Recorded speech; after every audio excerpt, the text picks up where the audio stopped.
Welcome to USA Global TV and Radio, where our mission is to provide education, entertainment, hope, and inspiration.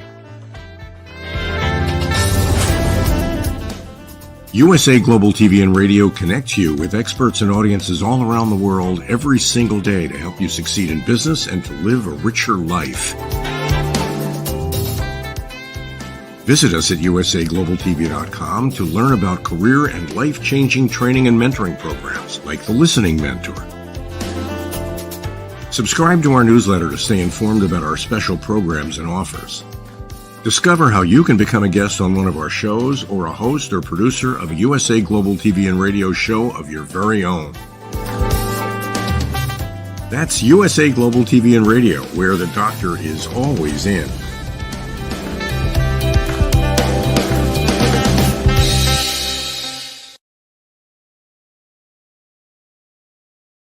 Good morning, good afternoon, good evening, and welcome home to USA Global TV and Radio, where we provide world-class education, entertainment, hope, and inspiration.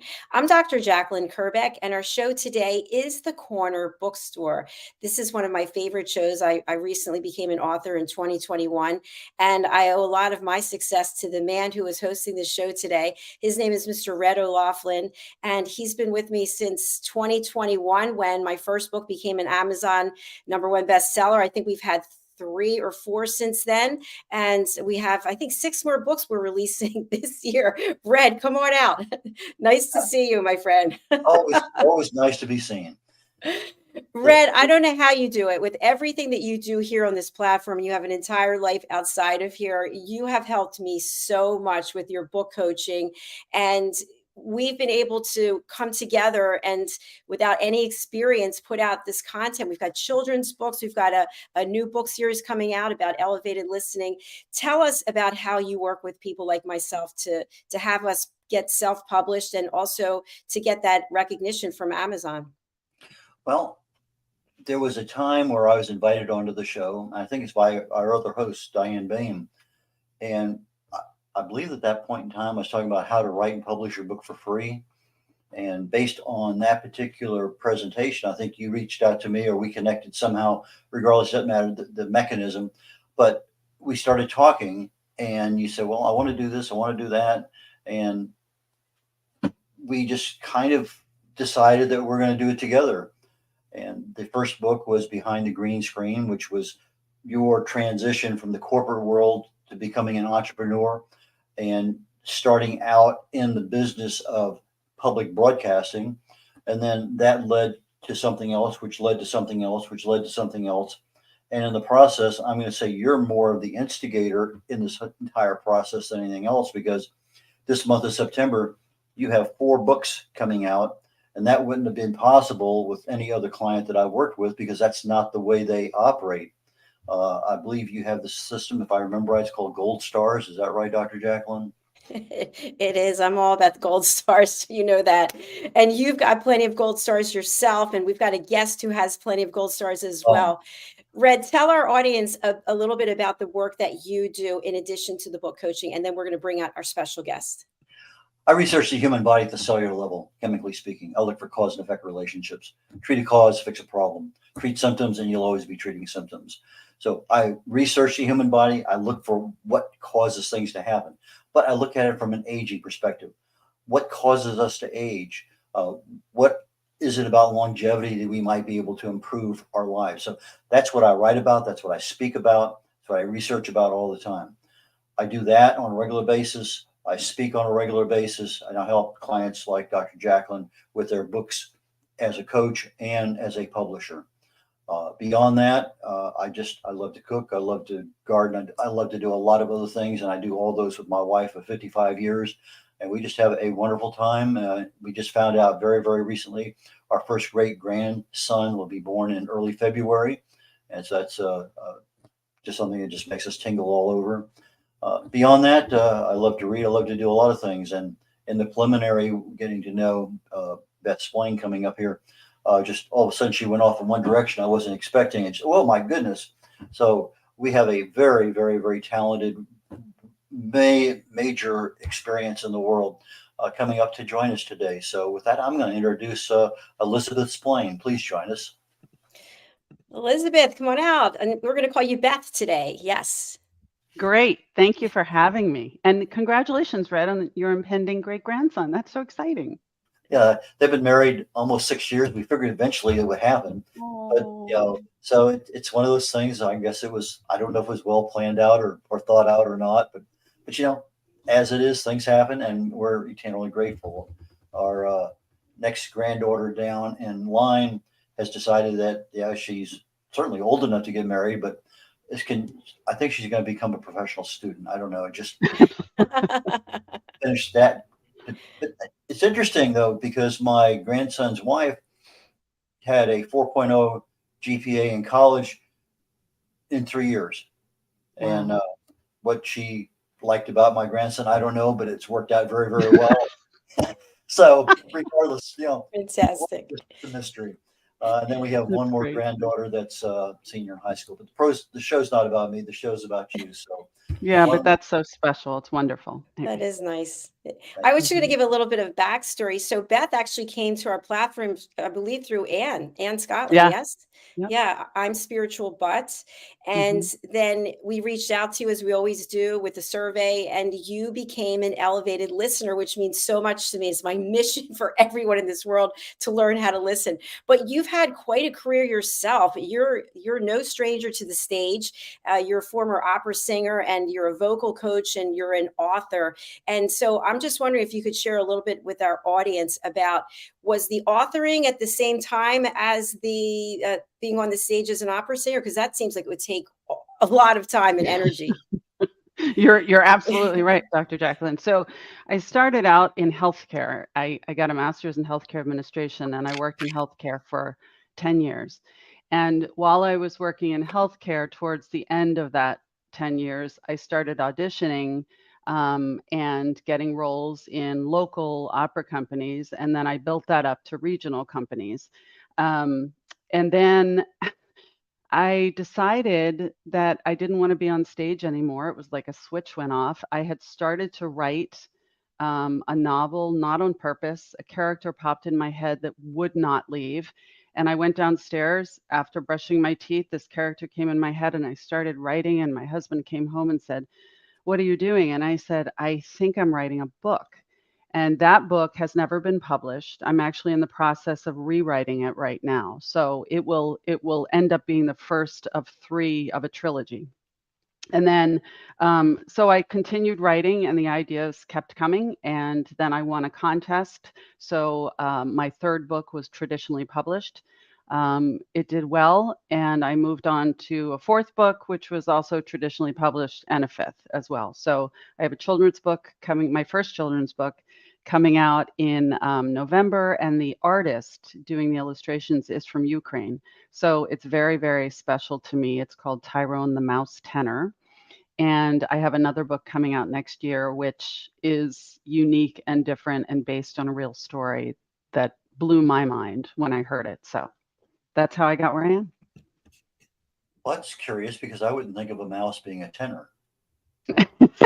A bass, right? Obviously. Right. I know. Yeah. Yeah.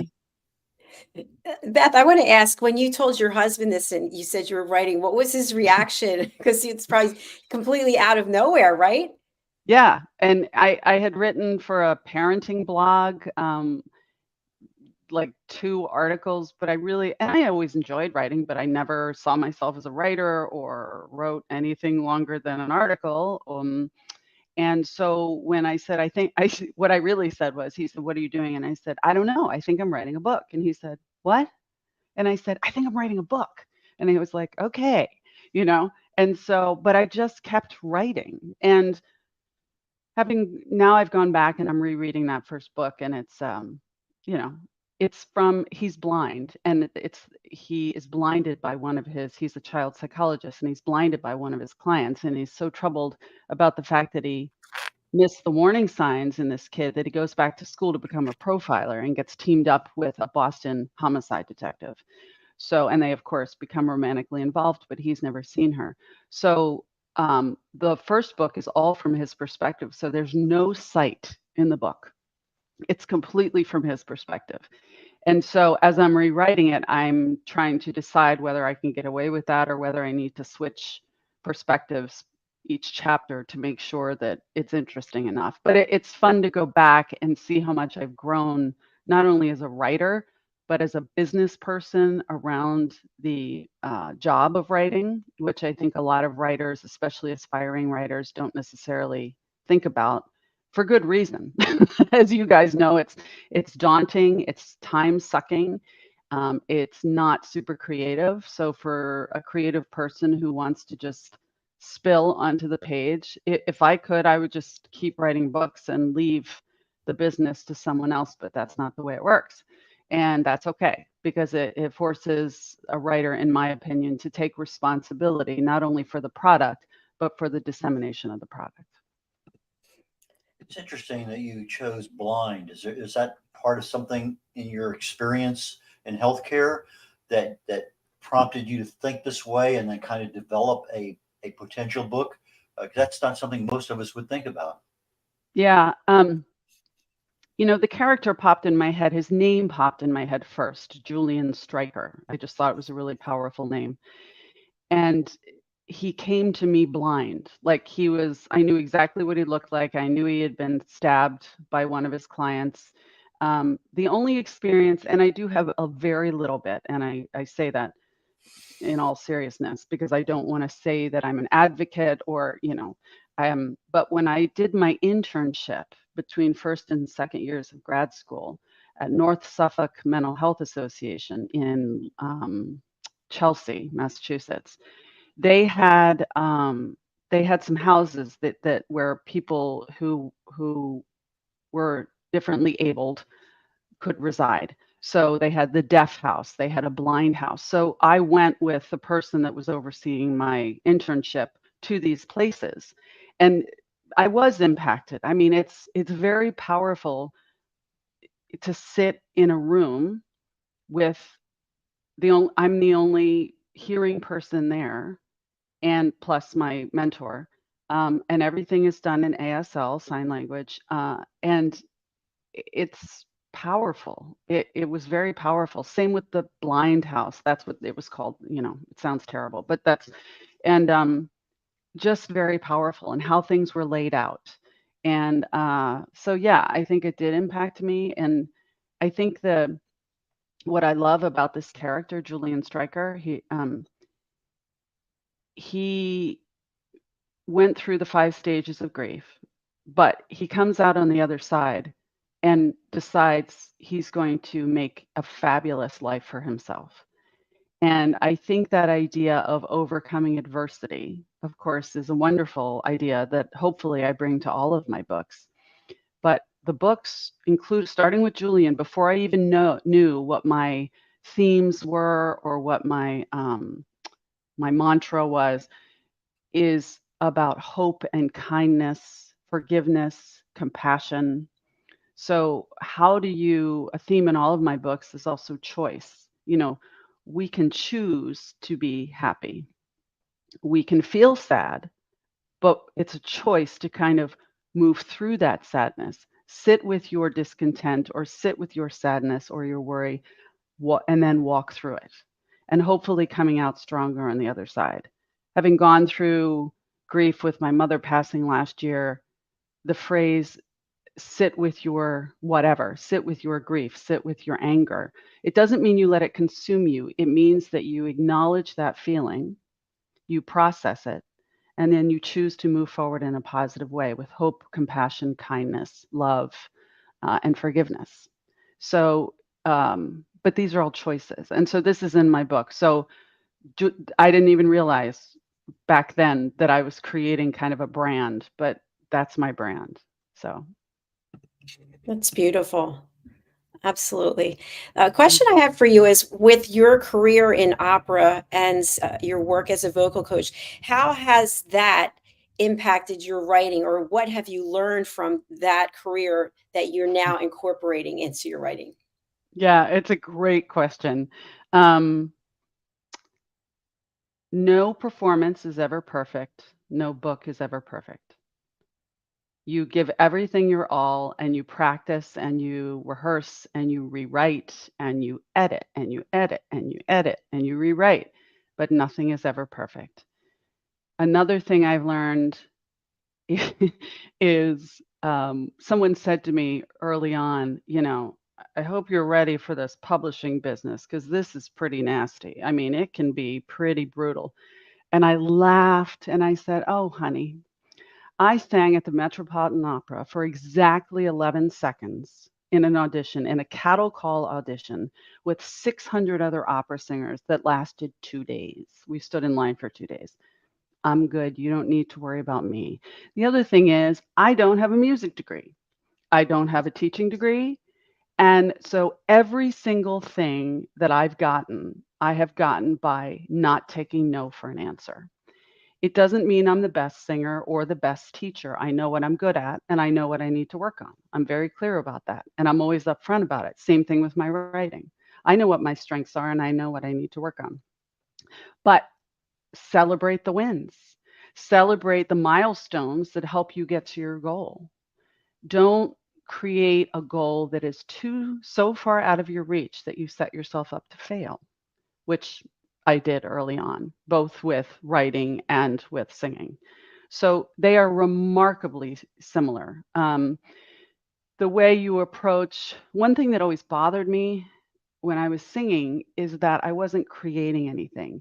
I would take a Mozart aria and I would perform it. Yes, I would do it in my own way and I was interpreting it and, make sure my Italian or German was accurate, but I wasn't creating anything. And I always wanted to kind of write songs, but it wasn't my thing. So when I started writing, I realized I'm creating something that no one has ever seen, including me, because it evolves just like your performance evolves and your ability to relax into a performance and your ability to relax into your book. Sometimes the outside forces on stage take control for a little bit and you have to learn how to roll with the punches. I have a very funny story about a prop that I forgot to bring on stage and how I handled it that I won't bore you with now, but it ended with the audience laughing really hard and I thought I was going to be fired because it wasn't supposed to be funny. And the director came to the dressing room after and I thought, oh, he's going to fire me. And he said, why are you not doing comedy in New York? That was awesome. So rolling with the punches, same thing with the book. I have a plan, right? You go in with a plan, maybe not the full plan, but a lot of the plan. And then one of your characters says something or does something, and you're like, well, didn't see that coming. And then you kind of take a right turn, and that's okay. It's fun. Might take longer, but again, it's the journey, not the destination. It sounds silly, but I'm so goal oriented that it's still a process for me when I write a book. I'm like, I got to get it done. Got to get it done. And then I'm like, you can't drive yourself to finish that way. You can drive yourself into a good work ethic of I'm going to write a chapter a day, but it's a chapter a day. So if there are 50 chapters, it's going to take you at least 50 days. And we all know it's way more than that because it doesn't work out that way, but it's going to take you at least 50 days. So those off the top of my head are some similarities. I hope I answered your question. You did, absolutely. Yeah, thanks for sharing that. Two quick things that came up there. One of the things I tell my clients is at some point in time, we're going to have to declare victory and move on because you can't keep making everything better. You have a time frame, you got publishing, you got whatever it may happen to be. There are dates. Yeah. Isn't that right? Yep. Isn't that right, Dr. Jacalyn? Yes. Yeah. We have dates. And so it's good enough. It's not great. It's not fat, but you have to declare victory and move on.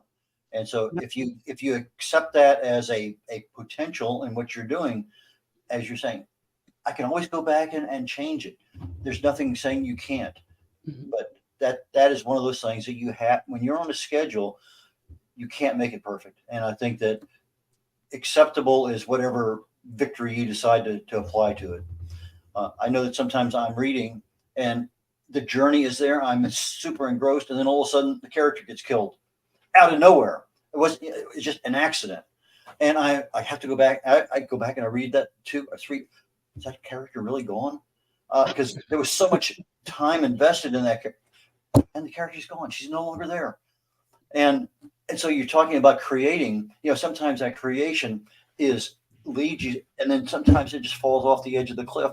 And if you're that creative, I mean, you really capture the audience, and it sounds like that's kind of what you're doing with the kind of character development, particularly when you experience that you're the only person in the room that can hear, or the only person in the room can see.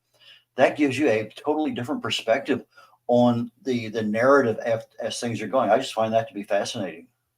Yeah, it is that, and two things came to mind that I'll probably forget the other one. But when one of the hardest things to teach in voice is to, when I say to the student, you want the audience to come to you. You want them to be leaning forward for the next thing that's going to come out of your mouth, which means you don't want to blast them from the very beginning. You want to lead up and then, hit the high point and then back off again, so that the audience is constantly kind of doing this. And that's how you keep them on the hook. And that's exactly the same thing with writing, except it's writing, and it's really a much longer process. So trying to translate that 4.5 to 8 minute aria into a book but it's exactly the same thing. It's exactly the same thing. And I've never thought about it that way, but it's true, because a performance is about giving everything you have, but creating this beautiful line that sucks the audience in so much that when you stop, they're either crying if you wanted them to cry, or they're laughing if you wanted them to laugh. That's like the ultimate compliment, in my opinion. It's a hard thing to teach. When people walk through the door, when people walk through the door, people talk about the it factor, and every student is talented and every student improves and is wonderful. And I'm so grateful to teach every one of my students. But just in every other field, there are some people that walk through the door and they become the character as soon as not even the words, as soon as the first chord is laid down on the piano. And it's exactly the same way with writing. And it's a hard thing to teach. But it can be done. It absolutely can be done. And I forgot the other thing I was going to say, but it'll come back. Story of my life. Thanks, Beth. A question that I wanted to ask you is, when you think about this journey, right? We're talking about gold stars, and I think you're another one of those who wants to collect the gold stars, and right? You're Yes. yes. So are gold stars to you the money from selling books? Is it the reviews? Is it the awards? Is it the personal expression? How would you describe it for you? It's definitely not the money, as we all know. Maybe some of the viewers don't know. It's not the money in writing. I love the process of writing, like as as torturous as it can be sometimes. I really genuinely love the process of writing. Like, and like most writers, I live in my book. There was a time when I was writing Swan Song about an opera singer who rises to fame in Nazi Germany and discovers she's a quarter Jewish, and she falls in love with Hitler's real-life nephew, whose kids still live on Long Island. They decided to get the heck out of Germany. She gets kidnapped from the boat and sent to Terezin, which was the quote-unquote country club of concentration camps. Not my words from people that were actually there. And I got to visit that camp when I was just in the Czech Republic a couple of weeks ago. It was very powerful. But wait, well, I already forgot the question. I'm so sorry. What was the question? I started thinking about the concentration. Oh, money, right? Money. Okay. The other thing, so certainly the process of writing. So when I was writing Swan Song, the main character, Ursula, was in a prison. And I stopped writing for like 4 or 5 weeks. It was during COVID. And I kept thinking, I have to get her out of there. She's rotting in there. I have to get her out of there. And so I love that idea of the character living in my head. Sometimes it's not pleasant if the character isn't pleasant, but I love that. The other thing I love more than anything is talking to readers. It's great to get emails and nice comments and great reviews. Of course, I love that. But I love talking to readers. I love when they want to hear the behind the scenes stories, because just like in opera, when I do performances just for fun now, sometimes I'll tell a behind the scenes story and people are like, that's so cool, because it's a world not many people know. And so the behind the scenes stories, talking to readers and then engaging with them about their own lives and how my books interact with their lives I love that. Absolutely love it. I mean, to me, that's just the best thing in the world, because this is everything. Connection is everything to me. Eye contact, follow, it's about relationships. The world moves forward on relationships. And I think a lot of people recently have forgotten that. And so if my books do a little bit to promote that, and if I can do book clubs, meet with book clubs and do this one-on-one or one-on 12 or whatever conversation, absolutely my favorite thing in the world. Thank you, Beth. I was kind of drawn to your conversation about doing an aria in your audience and leaving them laughing or crying. Mm. And that applies to speaking too, because sometimes you get a very dynamic speaker and they bring you up to here and they keep you there.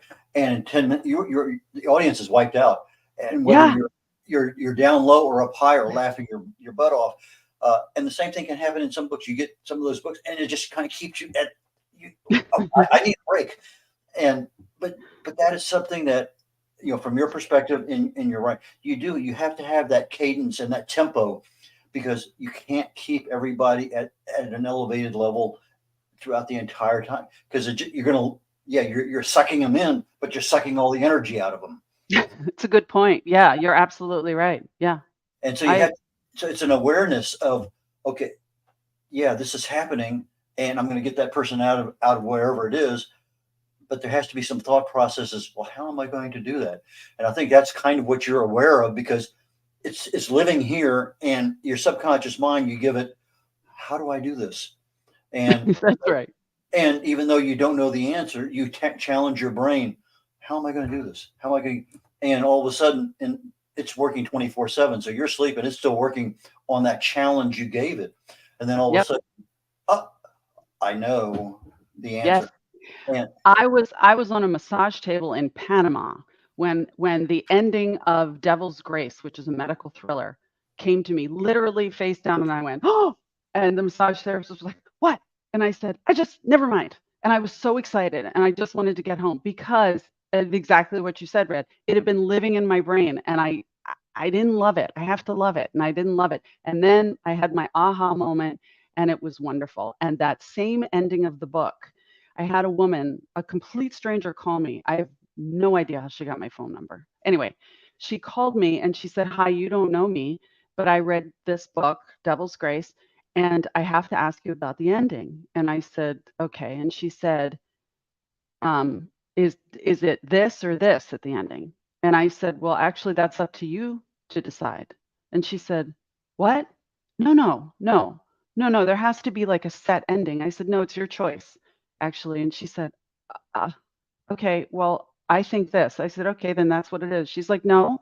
And it was just a really interesting conversation. So to your point about leaving people up, like keeping them up here, I don't know. I don't know about that one. That's kind of a weird, I've never written an ending like that before or since, because I wasn't sure if there was going to be a sequel or not. And honestly, I'm still not sure. But I hear you. You're absolutely right. Yeah, you're absolutely right about that. Great question, comments. Thank you. I want to go over to your website, make sure that we get an opportunity for people to see the work that you've created. So let's go ahead and pull up your website, which is your name with author at the end. So elizbsplaineauthor.com. Tell us where we should go here for the readers. The viewers, sorry. Well, there's a banner at the top where you can see where I'm going to be and what I'm working on now, and some articles or blogs, things about that. You can contact me through there, which is wonderful. Another thing I love to do is chat with readers who are usually writers, and often I end up reading their work. It's getting to the point where I'm not able to do it as much as I want to, but I do try to do that because I was encouraged, and I try to pay that forward all the time. And then a little bit about me, my history, how I came to be where I am. And actually, there's nothing on there yet about, there's my family. There's nothing on there yet about my children's book that's coming out because I wrote it several years ago. And on a whim, I contacted this artist in Ukraine, and she agreed to do the illustrations, which are just phenomenal. So that kind of came out of nowhere. But actually, we're missing a member. My son was just married several weeks ago, my oldest son. So my daughter-in-law, Sarah, is not in that picture, but I'll have to replace that with one of the wedding photos. Oh, So congratulations. thanks. It's exciting. Yeah. It's exciting. Okay, and let's go over to Amazon and take a look at your works there. Okay. When we get done And with Amazon, I do want to ask you about a nonfiction book. So kind of throw that one out there for the future. But so let's look at Amazon now. Okay. Your first book is Wow, which one? Steel Butterflies is at $9.99. Oh, Kindle. I get it. Never mind. who made that wow, change? I didn't authorize that's that. dramatic. Yeah. It's interesting because something I've been working on personally recently is not banging my head against a wall. In terms of you ask people to write reviews, and everybody says they're going to do it, and approximately 8 to 10% of them do. And I used to just be like, or calling a bookstore that won't return the phone call, so I'm finally beginning to let go a little bit and say, okay, it's okay that people aren't writing reviews as long as they like the book. So my concern is that if people don't write reviews, it's because they didn't finish the book or they didn't like it. But again, I have no control over that. So I hope that people like it, but there's only so much you can do. And I've done that with so many other parts of my life. But with this, like everything you care so much about, you want to just drive forward, drive, goal. And sometimes I'm not in control and I need to let go of that. So that's something I've been working on when I sit there and look at 14 reviews for Steel Butterflies. Listen, 14 is a good number. I have one book that has 2 reviews, and it's crazy because people will tell you they're going to write it, but then they'll come back and say Amazon never posted it. Yeah. So I don't know if I've heard, it's true or not. Well, the other thing that I've heard from people is that they said, I read the other reviews and I feel pressure because people are such good writers. And I'm like, no, you don't even have to write anything. Just do stars. And I said, and if you didn't like it, then give it 3 stars, or like, be honest. I want truth. I have a good friend here in Rhode Island, and she loved Swan Song, like just loved it. And then she was so excited for Steel Butterflies, and she ended up giving it 4 stars. And she was nervous about it. And I said to her, I so appreciate that you told me the truth, because this book is for this person, this book is for this person, but everybody's not going to love all your books. And nor should they, because I don't know, I always write different things. I write about what interests me. So that's not going to interest everyone, and that's okay. So that's a process. Yeah. I love that process of letting go. Mhm. Red? Yeah, you're absolutely right. Because people ask me quite often, what about CBD oil or something? I have no interest in it. If enough people ask me, I may develop an interest in it. But a single person or two, somebody asked me the other night, what about? I don't know a thing about it, never heard of it before. But Yeah. it's something that somebody has. But you do voice training, you do a lot of things, and I'm thinking to myself, everything you're doing here is a novel and fiction. Have you ever considered doing a nonfiction book and some of these skills that you have with regard to being able to do to improve people's voice needs or whatever that may happen to be? It's a great question. I have thought about writing a book about teaching voice. There are certainly so many books out there. So I'm not sure how I would, thinking ahead to the business end, how I would market myself in terms of, because people who write books like that are experts. I am an expert now. I can say that. I didn't used to say that, but now I say that. But I suffer from the I'm never good enough. Like there's always more to learn. So yes, I could put down on paper what I know right now. And it doesn't change because, singing well is not rocket science. It's muscle memory and, control and relaxation. But I think if I were going to do anything, Red, I would do a podcast about it, or TikTok videos. Do like 35-second TikTok videos. My son, Max, who's a sophomore in college, does a TikTok reels called Max Gets Better, and he plays a game called Better Than Yesterday, and it's about getting out of your comfort zone and improving your mental health. And he now has over 18,000 followers, and he started, with 200. So there are so many people out there doing this, and students will walk in. I know you probably know this already, but students will walk in and be like, I watched this video, and I'm like, no. So I could do that. It's a question of what's worth the time, because it takes a lot of time, as you know, to do podcasts or videos and to make them good.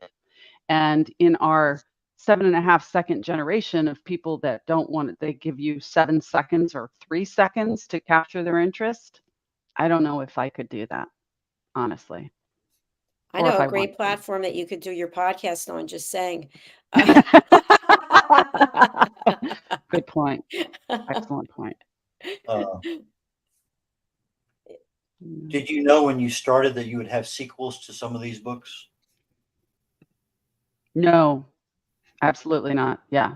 When I wrote the first one that is tentatively called, never published, The Blind Leading the Blind, but that's been overused, so I'm trying to find a new title. But when I started that, I thought this character came in my head and I was just going to write this book and move on. And then I decided to not publish it because I knew it wasn't good enough. I didn't know why, but I knew it wasn't good enough. So I literally put it in a drawer. And and then it was December 28th of whatever year, and I was driving my youngest son, Max, to sleepaway camp for New Year's. We lived in Michigan at the time. And I was driving, and I said, "Oh, I just came up with a great character." And he said, "What?" And I said, "She's a pediatric cancer doctor who kills guys at night but cures kids during the day." And my poor kid, he's like 9. And he was like, "Oh my God, Mom." I was like, "I know, isn't it fabulous? Let's think of a really ironic name." So I came up with Linda. Linda in Spanish means pretty, right? And so he said Linda Gold. And I said, "No, but that's good." So we came up with Linda Sterling. And so when I wrote that book, which I love, it's called Blind Order. This woman is so broken, and she was so much fun to write. Just like it's fun to play a villain, because I'm a mezzo soprano, so I always play boys, whores, or maids, pretty much, except for like Cinderella, which I didn't play, or Carmen. She's a whore. Anyway, sorry, it's a family show. But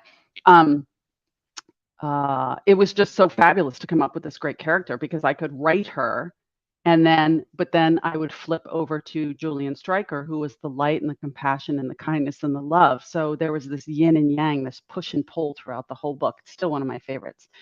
And then when I was writing that, the people who read that said, "You have to do more Julian Stryker. This is such a great character."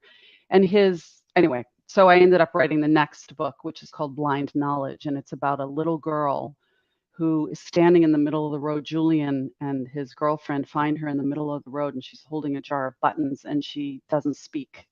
So Julian is a child psychologist, but he can't see. So she doesn't speak. He can't see. How do they draw each other out through the book?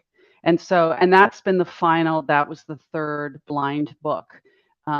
So once I rewrite the first one and get that one out there, I do think I have another Julian Stryker in me. I don't know when, but I've had a bunch of ideas. I always have a million ideas, and I've started to write at least 3 more books that I have at least a chapter or 2 of, because these new characters come in my head. So this will be the prequel to the books you already have out. That's right. Okay.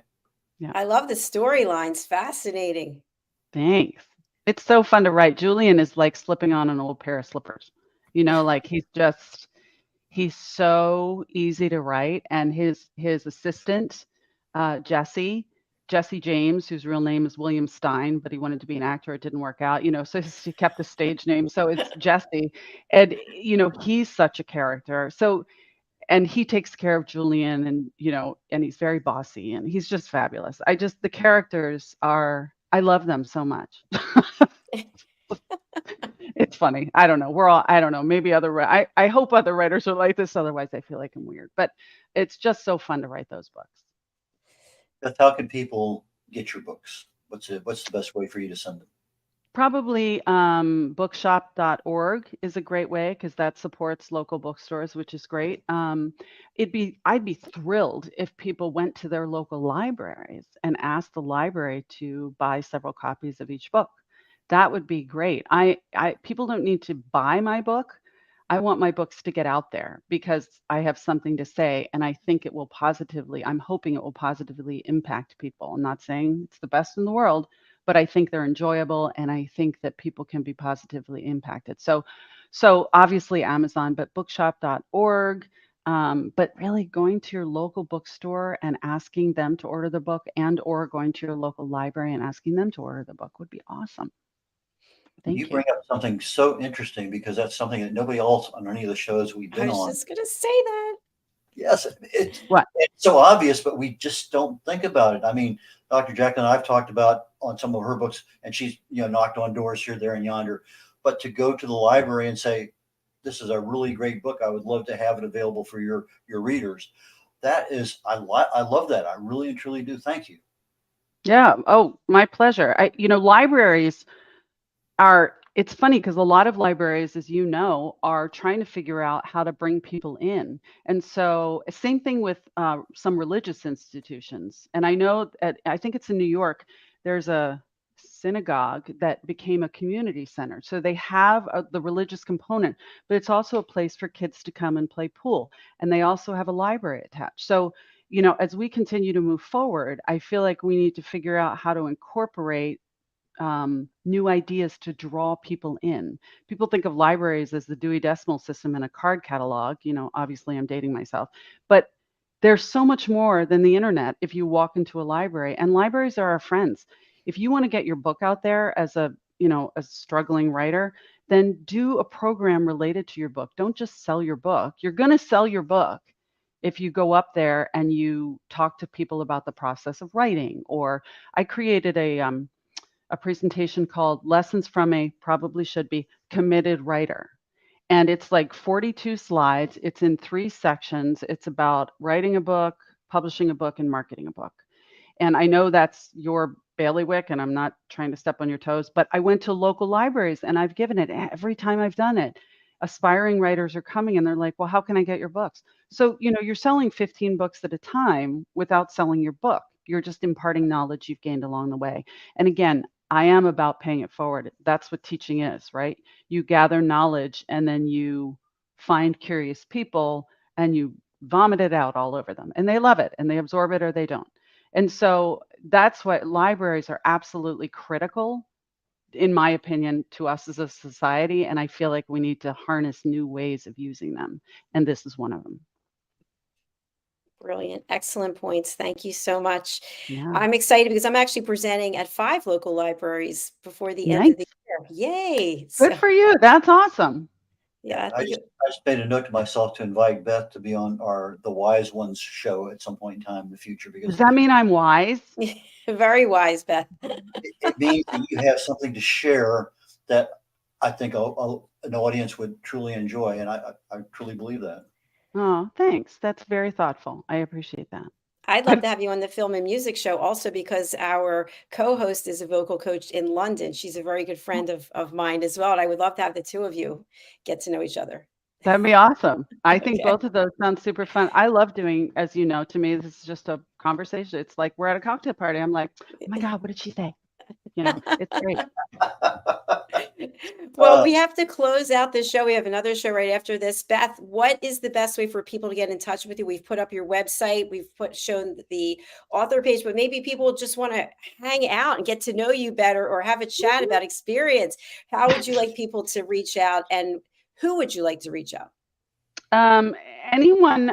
I love talking to anybody. of course, I'd love to chat with anyone. It's super fun. And I've made friends, actual friends from people that I've stumbled across. So it's been such a gift. I will give my email, which you can get on my website too. So I don't mind doing this. And it's, can I type it in or should I just say it? It's elizbsplaine@aol.com. So ELIZ and then B as in Beth and then Splaine, elizbsplaine@aol.com. And people should feel free to shoot me a note and I will get back to you. I always do. It may take me 2 or 3 days, but I do it. So anybody, anytime. And for our audio audiences listening today, Splaine is SPLAINE. So it's Thank you. Okay, Yeah, thank and you. you can also contact me through my website. There's a contact me that will come to my AOL account. So if you can't remember that. Thank you so much. This was a ball. Thank you so much. Thank you. We look forward to having you on one of our other shows soon. Okay, thanks. Have a great Bye day, for guys. now. You too. Bye, Bye. Beth. I know. Red, she was so much fun, and I learned so much as well. Absolutely. And especially on something that can help other authors, and just go to your library and say, hey, this great book, can you order? Yeah, that tidbit in and of itself is super amazing because we Super just gold. don't get, okay, you do this, but that was something new. And yeah, we've talked about you trying to get into different bookstores and things, but just walking up and asking, who would have flunked that? Red, what is the best way for people to reach you, and who would you like to contact you? The best way to contact me is call me on the phone, 281-687-1188. Just give me a voice call, leave a message. If you text me, yes, I'll respond, just not as quickly as I do to voice. My best email way to reach me is red.o'laughlin@gmail.com. That's red like the color, RED, .o'laughlin, OLAUGHLIN @gmail.com. My website is redolaughlin.com. On the website, my contact information also. I can help people with their writing. They need a book coach, and I don't take on everybody, but there are certain requirements. Yeah, I'll be more than happy to help you there. You're a new author. I really and truly, I over 30 books from new authors. Just getting your book published. You want to talk about getting a book published? More than happy to answer those questions. So give me a buzz. I'm more than happy to talk on those subjects. All right. Thank you so much, Red. We look forward to seeing you later on The Wise Ones and on Talking Heads. I can't wait. Let me get my run shoes off and get over to that next studio. Okay. Bye for now. Thank you, everyone. Whether you're watching on the live or the replay, we're super happy to have you with us. If you'd like to be a guest, please go over to our website, which is usaglobaltv.com, and you can book your session. So a selfish plug for one of the new books that I have coming out, Mastering the Power of Elevated Listening, Solutions for Deeper Connections, Better Relationships, and More Authentic Conversations. This book already became a #1 new release in the first week that the pre-order.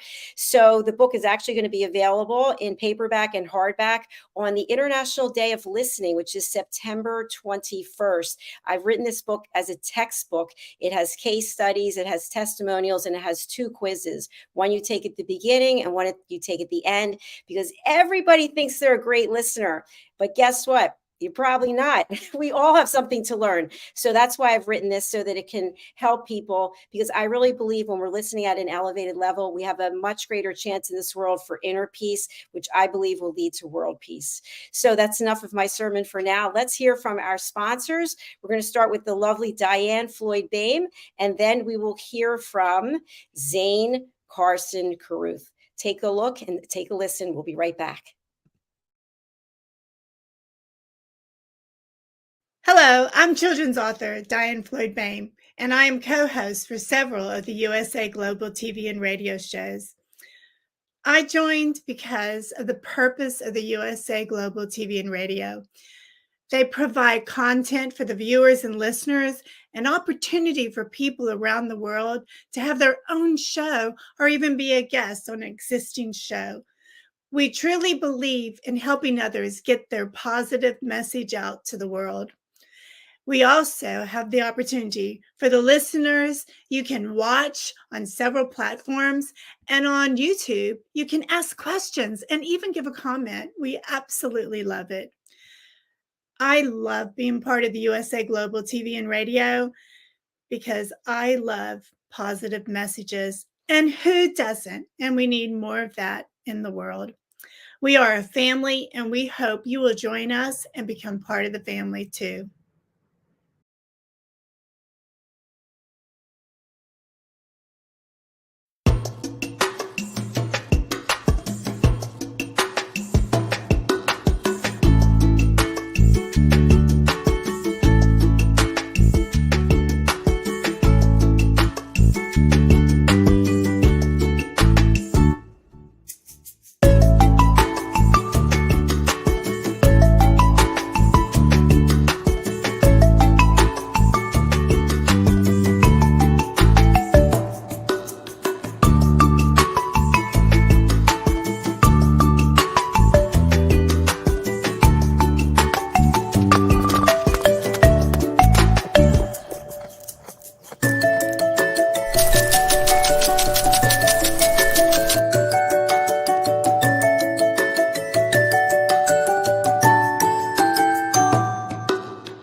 Hi, my name is Zane Carson Caruth, and I'm the author of this book, The World's First Tooth Fairy Ever.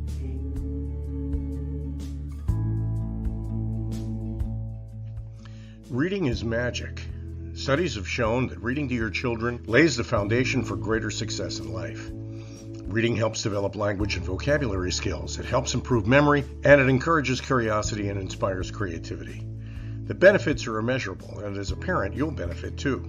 In only 10 or 15 minutes a day, you'll be creating warm memories and a bonding experience that will last for years to come. So take time to read to your children. Read them books about things that engage and interest them. Tales of fairies and magic fascinate children, and as everyone knows, the Tooth Fairy is at the top of the list. If your child loves magic, wands, adventure, and what child doesn't, you'll love reading them books from the trademarked series, The World's First Tooth Fairy Ever. Follow along as Bella, the world's first tooth fairy, accidentally starts the tooth fairy tradition. Learn the tricks of being a professional tooth fairy in the book, Bella Starts a Tooth Fairy School. Your child's imagination will soar as you read the adventures of Bella and her magic wand.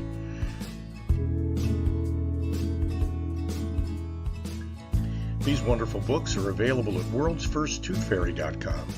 and at Amazon, Barnes & Noble, and Walmart.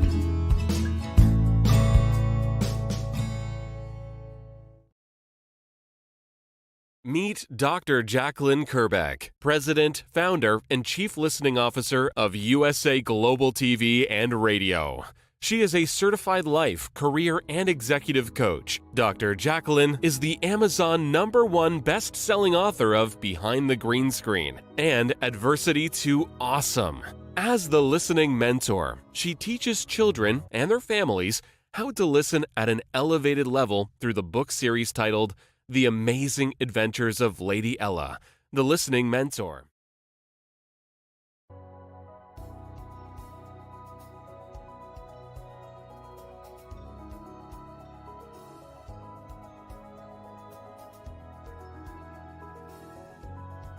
The Creative Hearts Awakening book series features heart-centric creatives who share their awakening journey. Through the Power of Listening educational course platform, people can get certified as elevated listeners on USA Global TV and Radio. Learn how to center yourself and align with nature through the power of nature, plants, and shrines. The Journey of Chakra Psychology course will educate you on the chakras and their meaning. The Intuition of the Heart course will help you understand how to trust your intuition. Learn how to face the shadows of self and understand the impact of following trends and materialism. Set boundaries and ask for permission to help establish better relationships, deeper connections, and more authentic conversations. Take your communication expertise to a higher level with the course for curious humans. After all, we are not robots. Looking to start your own podcast platform? Get everything you need in the Podcaster Pro package with Dr. Jacalyn Kerbeck. How can music, breath, and your voice set you free? Find out with the Power of Listening courses. Dr. Jacalyn is a certified meditation teacher, yoga instructor, and Juice Plus distributor. She will help you create a plan for your healthy lifestyle.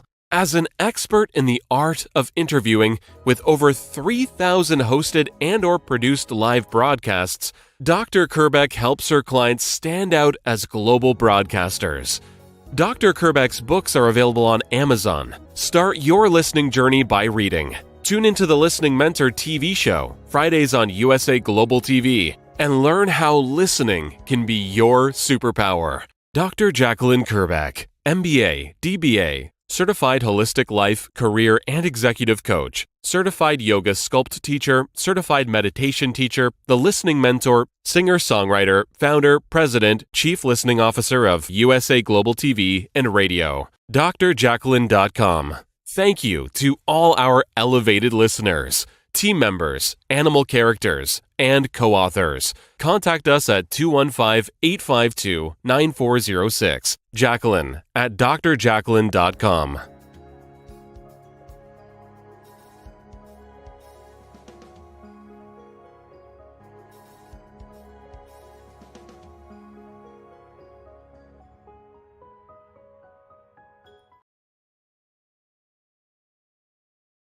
This program is brought to you in part by the British School of Excellence and founder, Mr. Philip Sykes.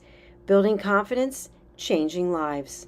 Do you share our view that etiquette is a set of modern life skills that are essential for personal and professional success? Join us as an etiquette coach and change people's lives through the power of etiquette and manners. The last few days have been really amazing. I had a trainer course from the British School of Etiquette. And I must say it's been one of the best decisions I've ever made and one of the best investments I've made in my own training and development. Now, words alone will not describe the transformation and the positive path that I have traveled with the British School of Etiquette. I find I learned a lot from the lessons this time I came. The last few days with the British School of Etiquette have been fantastic. And what I've learned now is really beyond my expectations. This is the most rewarding experience and the best investment I have made this year. It was just great. I learned so much, and when I go back to Belgium I will incorporate a lot of it into my day-to-day life and business. It's been absolutely wonderful for the whole week that we were here. I feel transformed, and I feel like blowing a trumpet and tell people, come and do this school, this class is the best, this is the best school ever. You should take it. It will change your life immediately. I am now able to teach other people how to bring the best of them. Thank you. Thank you, BSc. Thank you. Thank you so much. Thank you. Thank you to our clients for their testimonials on the Train the Trainer program. Our exponential and global growth is so significant that we've evolved from the British School of Etiquette to the British School of Excellence, where we're investors in people. Let us invest in you and your career. Contact us to become an etiquette coach. Go to thebritishschoolofexcellence.com. Start your career and elevate your success today.